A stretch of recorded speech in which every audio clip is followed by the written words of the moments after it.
जादुई शिमला मिर्च। एक गांव में भोला नाम का एक किसान रहता था। वह अपने घर के पास ही छोटी सी जमीन में सब्जियां उगाया करता था। लोग अपने खेत में सब्जियों की पैदावार को बढ़ाने के लिए खाद का ज्यादा इस्तेमाल करते थे, लेकिन भोला अपनी सब्जियों में ऐसी किसी भी चीज का इस्तेमाल नहीं करता था जिसके कारण उसके सब्जियों में कीड़े लग जाते थे और उसकी सब्जी बर्बाद हो जाती थी।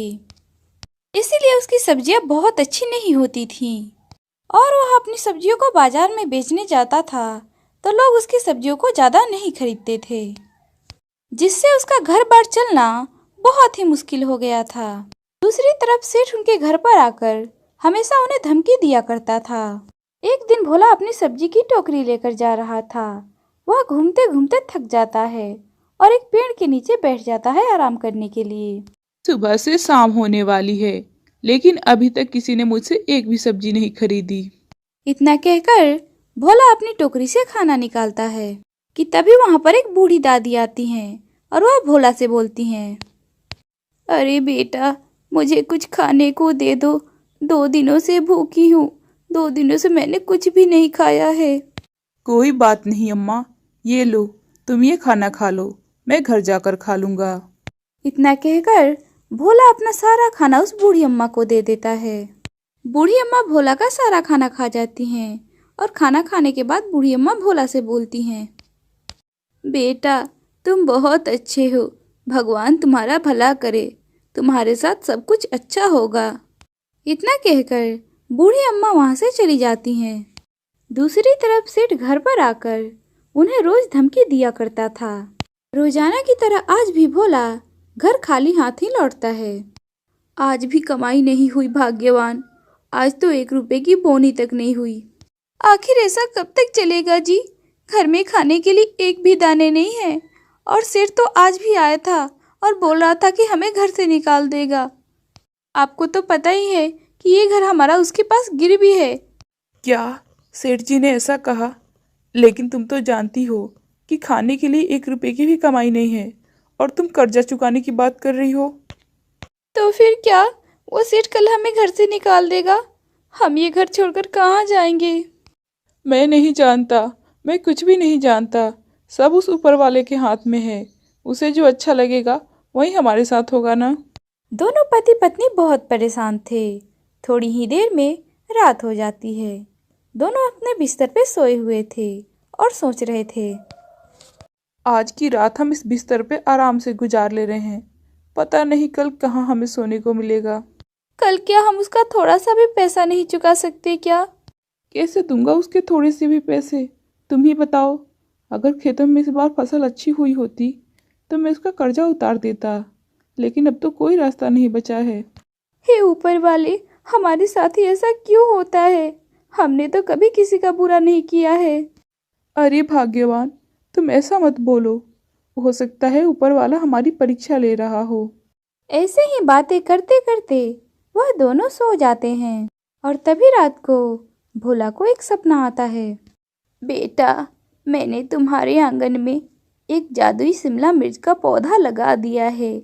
उस शिमला मिर्च को बेचकर तुम बहुत अच्छा धन कमा सकते हो, लेकिन अगर तुमने ज़्यादा लालच किया तो उस पौधे का जादू खत्म हो जाएगा और तुम्हारे साथ बहुत बुरा होगा। अगली सुबह। आह, जादुई शिमला मिर्च! अरे सच में, मैं कोई सपना तो नहीं देख रहा हूँ। लगता है ये मिर्च तो सोने का है। अरे भाग्यवान, कहाँ हो? सुनती हो? अरे जल्दी इधर आओ। अरे क्या हुआ जी? इतनी सुबह सुबह इतना चिल्ला क्यों रहे हो? आखिर ऐसा क्या हो गया? ये देखो, न जाने ये पौधा हमारे आंगन में कहाँ से आ गया और इस पर तो सोने जैसा मिर्च लगा हुआ है। अरे हाँ, आप तो सही कह रहे हो जी। ये मिर्च तो सोने जैसा लग रहा है और ये पौधा भी कल तक हमारे आंगन में नहीं था। न जाने ये कहाँ से आ गया। अरे भाग्यवान, मैंने कल ही रात को एक सपना देखा था और उस सपने में देखा था कि हमारे आंगन में एक सोने का जादुई शिमला मिर्च है। क्या ये जादुई शिमला मिर्च का पौधा है? भोला उस सोने के शिमला मिर्च को तोड़ता है। मैं अभी इस शिमला मिर्च को बाजार में बेच कर आता हूँ। भोला उस जादुई शिमला मिर्च को बाजार में ले जाता है और उसे बाजार में ले जाकर एक सुनार की दुकान पर बेच देता है, जिससे उसे बहुत पैसे मिलते हैं। इसी तरह धीरे धीरे भोला उस सोने की शिमला मिर्च को बेचकर बहुत अमीर आदमी बन जाता है और वह पति पत्नी खुशी खुशी अपना जीवन बिताने लगते हैं। चंदनपुर नामक गांव में मदन नाम का एक किसान रहता था।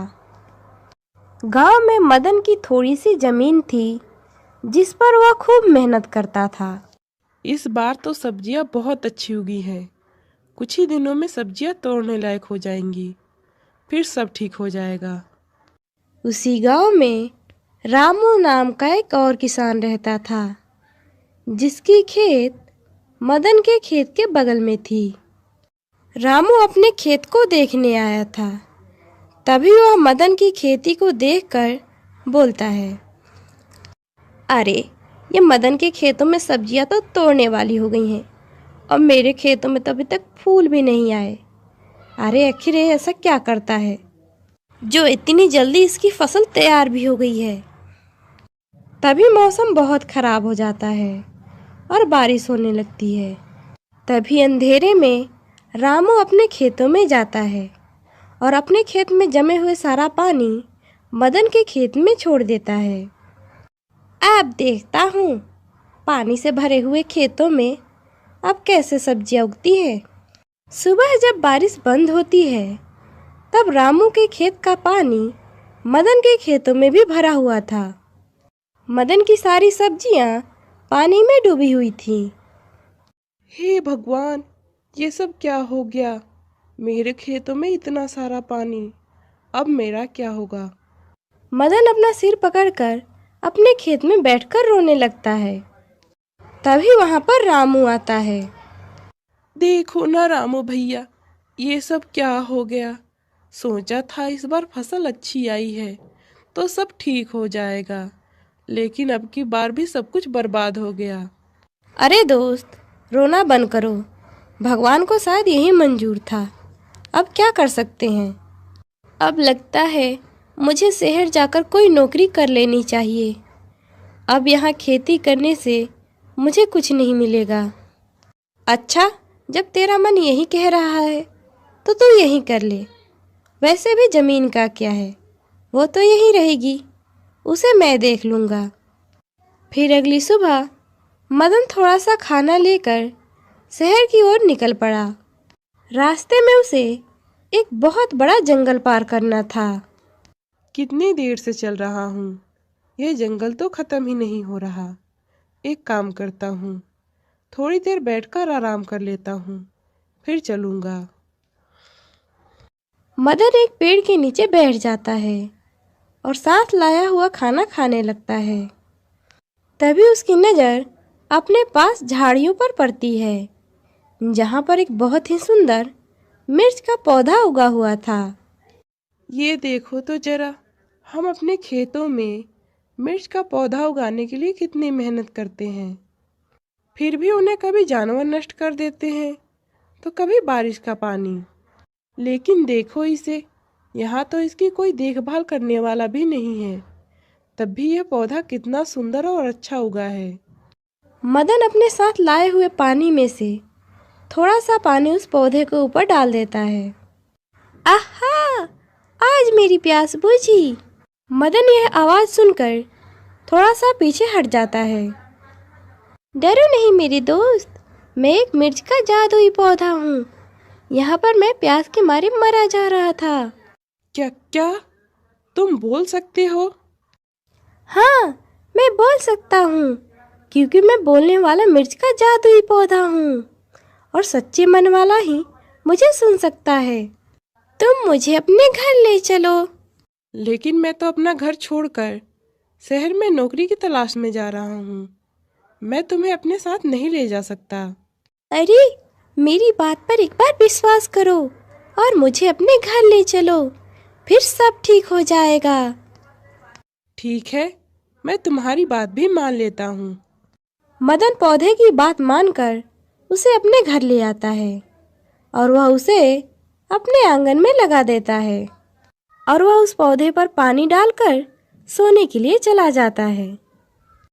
फिर अगले दिन मदन जब सोकर उठता है तो वह देखता है कि उसके मिर्ची के पेड़ पे बहुत सारे मिर्च उगे थे, जिसमें से एक लाल मिर्च भी थी।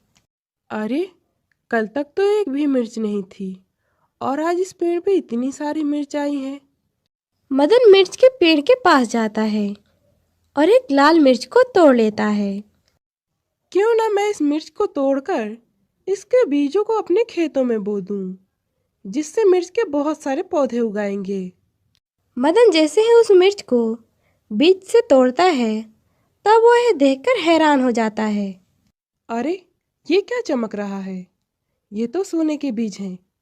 क्या सभी मिर्च में सोने के बीज होंगे? मदन ऐसा सोचकर जैसे ही मिर्च को तोड़ने जाता है, तभी वह मिर्च बोलता है, अरे रुको, तुम सभी मिर्चों को नहीं तोड़ सकते। जो मिर्च लाल होगी तुम सिर्फ उसी को तोड़ सकते हो। अगर तुम ज़्यादा लालच करोगे तो मैं एक साधारण मिर्च में बदल जाऊंगा। अगर किसी लालची इंसान ने मुझे उखाड़ने की कोशिश की तो वह मारा जाएगा। मिर्च की बात मानकर मदन सिर्फ लाल मिर्चों को ही तोड़ता और उनके बीजों को बाजार में बेचकर वह बहुत अमीर हो गया और वह अपनी जिंदगी बहुत ही खुशी खुशी जीने लगा। समरपुर नाम के गांव में रमेश अपनी पत्नी सीता और एक छोटे बेटे अजित के साथ रहता था। रमेश बहुत ही गरीब था। वह जंगल जाकर लकड़ियां काटता था और उसे बाजार में ले जाकर बेच के वो अपना और अपने परिवार का गुजारा करता था। इन दिनों बहुत गर्मी पड़ रही थी और गांव के हर एक वासी का गर्मी से बुरा हाल था। एक दिन रमेश की घर की दीवार कमजोर होने के कारण टूटकर गिर गई। यह देखकर सभी दुखी हो जाते हैं, क्योंकि सूरज की धूप अब उनके घर में आने लगी थी। एक दिन दोपहर में सीता अपने पति रमेश से कहती है, जी हम अब क्या करेंगे? हमारे घर की तो दीवार पूरी तरह से टूट चुकी है, जिसके कारण पूरे घर में धूप आ रहा है। हाँ पिताजी, घर में एक पल भी बैठा नहीं जा रहा। एक काम करते हैं, आज ही हम तीनों मिलकर इस दीवार को बना देते हैं। मिट्टी की दीवार हम कब तक बनाते रहेंगे? वो हर 2 महीने में गिर जाती है और हमारा ये घर भी कितना कमजोर हो चुका है, पता नहीं कब गिर जाए। तो क्या करें सीता, दीवार तो हमें बनानी ही होगी ना, नहीं तो कब तक इस गर्मी को हम लोग बर्दाश्त करते रहेंगे? दिन में भी गर्मी, रात में भी गर्मी, ऐसे तो हम तीनों बीमार हो जाएंगे। पिताजी, मेरा दोस्त पप्पू है ना, उसके पिताजी ने घास के तिनके से 4 घर बनाए हैं और वह उसी में रहते हैं। एक घर में वो रहते हैं और बाकी के 3 घर उन्होंने किराए पे दे दिया है। घर के साथ साथ उनकी अच्छी कमाई भी होती है। पिताजी, हम भी ऐसा कुछ करते हैं ना। और मैंने सुना है उस घास के घर के ऊपर पानी डालने से वो घर बिल्कुल ठंडा हो जाता है, जिसकी वजह से उस घास के घर के अंदर बहुत ही ठंडा लगता है और गर्मी उसमें बिल्कुल भी महसूस नहीं होती। जी, हम भी ऐसा ही कुछ करते हैं ना। अगर हमारा भी घर घास का होगा तो कितना अच्छा होगा ना। और घास के लिए हमें कौन से पैसे देने होंगे? ये तो जंगल में ऐसे ही मिल जाती है। अरे क्या बात कर रही हो, घास का घर हम कैसे बना सकते हैं? पिताजी, मैं आपको बताऊंगा कि कैसे बनाना है घास का घर। चलिए, पहले हमें जंगल से जाकर घास लानी होगी। पप्पू के कहने पर तीनों जंगल से घास लाने के लिए चल देते हैं। गर्मी के मौसम के कारण सारे पेड़ पौधे सूख चुके थे। जंगल में कहीं पर भी घास का नामो निशान नहीं था। हम तो कितनी दूर तक आ चुके हैं, पर यहाँ पर तो दूर दूर तक घास का कहीं नामो निशान नहीं है। अब घास कहाँ से लाएंगे हम? बस बस सीता, हम इससे आगे नहीं जा सकते। यहाँ से थोड़ी दूरी पर एक विशाल जंगल है, हो सकता है हमें वहाँ पर घास मिल जाए, लेकिन मैंने सुना है वहाँ पर बहुत ही खतरनाक जंगली जानवर रहते हैं। वहाँ पर जाना हमारे लिए खतरे से खाली नहीं होगा। क्या? जंगली जानवर? अरे बाप रे! नहीं जी, चलिए हम यहाँ से घर चलते हैं। वैसे भी थोड़ी देर में अंधेरा होने वाला है। चलो पप्पू बेटा, हम घर चलते हैं। इतना कहकर रमेश और सीता वहाँ से चल देते हैं, लेकिन पप्पू वहीं पर खड़ा रहता है। क्या हुआ पप्पू बेटा, घर नहीं चलना है? चलो घर चलते हैं। माँ, अगर हमें घास मिल जाता तो कितना अच्छा होता। तीनों जाने लगते हैं। तभी रमेश के मन में एक बात आती है। एक घास ना मिलने की वजह से मेरा बेटा कितना दुखी हो गया है। नहीं नहीं, मैं अपने बेटे को दुखी नहीं देख सकता। सीता, मैं क्या कहता हूँ, तुम और पप्पू घर चले जाओ। देखो अब अंधेरा भी होने वाला है और आज कोई जंगल में लकड़ियाँ तोड़ने भी नहीं आया। मैं यहाँ आ ही गया हूँ तो थोड़ी सी लकड़ियाँ तोड़ लेता हूँ और इन्हें बाजार में बेचकर मुझे थोड़े से पैसे मिल जाएंगे। तुम दोनों घर जाओ, मैं थोड़े समय में लकड़ियाँ लेकर आता हूँ। अरे, आप कल आ जाना, अभी अंधेरा भी होने को आया है, रात हो गई है, तो आप कैसे आओगे घर? सीता, मेरा इस जंगल में रोज का आना जाना है, तुम चिंता मत करो, मैं जल्दी ही घर आ जाऊंगा। रमेश की बात सुनकर सीता और पप्पू घर चले जाते हैं। इधर रमेश जंगल के गहरे हिस्से में चलते जाता है। मुझे जल्दी ही घास ढूंढकर अपने घर जाना होगा। रमेश उस जंगल के हर एक हिस्से से बखूबी वाकिफ था। उसे पता था कि जंगल के किस हिस्से में खतरा है और किस हिस्से में नहीं।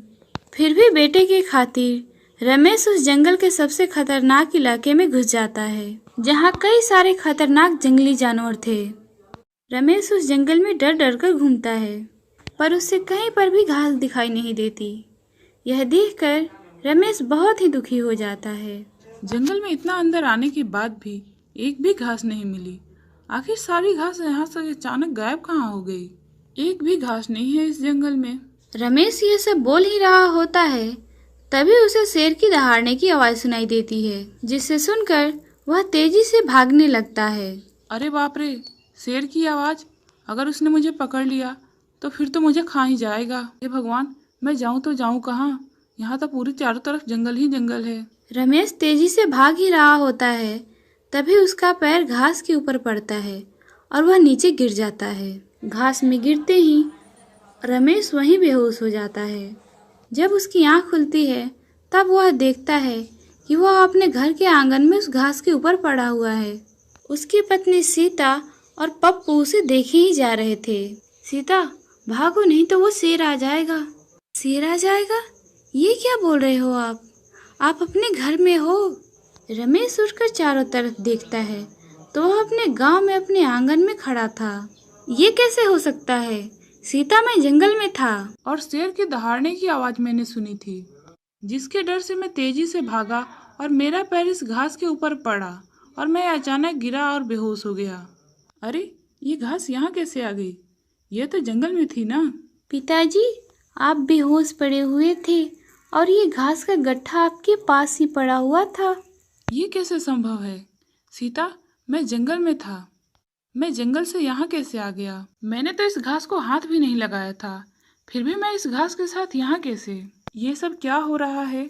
मेरे तो कुछ समझ में नहीं आ रहा है। थकान के कारण आपको कुछ भी समझ में नहीं आ रहा है और आप यहाँ आकर बेहोश हो गए होंगे और आपने ये सब सपना देखा होगा। चलिए, हाथ मुंह धो लीजिए और खाना खा लीजिए। पिताजी, इतनी से घास से घर कैसे बनेगा? ये तो बहुत ही कम घास है। बेटा, तुम्हारे पिताजी अभी बहुत थके हुए हैं, हम लोग इस बारे में बाद में बात करते हैं। चलो, इस घास को अंदर लेकर चलो। इतना बोलकर तीनों अंदर चले जाते हैं और सो जाते हैं। अगली सुबह तीनों जब सुबह उठते हैं तो वह देखते हैं कि वह थोड़ी सी घास पूरा घर भरकर घास हो चुकी थी। यह देखकर तीनों हैरान हो जाते हैं। सीता, ये इतनी सारी घास कैसे हो गई? तभी उस घास से आवाज आती है, रमेश, इतना परेशान होने की जरूरत नहीं है, मैं एक जादुई घास हूँ। तुम इस घास से कई सारे घर बना लो, क्योंकि मैं कभी खत्म होने वाली नहीं और ना कभी मुरझाने वाली हूँ। उस जंगल में उस दिन शेर से मैंने ही तुम्हें बचाया था। मैं कई वर्षों से उस जंगल में पड़ी थी और मुझे कोई खा नहीं रहा था, न मुझे कोई अपने साथ ले जा रहा था। पर जैसे ही तुम मेरे ऊपर आकर गिरे, मैंने झट से अपने जादू से तुम्हें वहाँ से गायब कर दिया। क्या तुमने मुझे उस खतरनाक शेर से बचाया था? हाँ, वह मैं ही थी जिसने तुम्हें बचाया और तुम्हें यहाँ ले आई। यह बात सुनकर तीनों के होश उड़ जाते हैं। तभी वह तीनों मिलकर उस घास से 4 बड़े बड़े घर बना लेते हैं। उस घास के घर को देखकर सभी गांव वाले हक्का बक्का रह जाते हैं। पिताजी, ये जादुई घास तो सच में कमाल की है। देखिए हमारे पास 4 घर हो चुके हैं और यह घर कितने खूबसूरत दिख रहे हैं। सभी गांव वाले रमेश के उस घास की घर की बहुत तारीफ करते हैं। तभी एक महिला रमेश से उसका घास का घर किराए पे मांगती है। रमेश उस महिला को अपना घर किराए पे दे देता है। देखा पिताजी, मैंने आपको घास का घर बनाने का आइडिया दिया था और आज हमारे पास 4 घर बन चुके हैं और अब तो उस घर के किराए भी आने लगे हैं। एक काम करेंगे, हम एक घर अपने रहने के लिए रख लेंगे और बाकी के 3 घर किराए पे दे देंगे, जिससे हमारे पास बहुत सारे पैसे आ जाएंगे और हमें कमाने की ज़रूरत भी नहीं पड़ेगी। पप्पू की बातें सुनकर सीता और रमेश बहुत ही खुश हो जाते हैं और रमेश बोलता है, अरे बेटा, ये तो कुछ भी नहीं है। देखो मैं आगे क्या करता हूँ। मैं इस घास से ऐसे ही बहुत सारे घर बनाऊँगा और उन्हें सभी को मैं किराए पे दे दूँगा, जिससे हमारे पास बहुत सारे पैसे हो जाएंगे और फिर हम आराम से अपनी ज़िंदगी को बिताएंगे। जिसके बाद रमेश घास का वैसा ही बहुत सारा घर बनाता है और उन्हें किराए पे दे देता है, जिससे उनके पास बहुत सारे पैसे आ जाते हैं, जिससे वो लोग अपनी ज़िंदगी बहुत ही खुशी खुशी बिताने लगते हैं।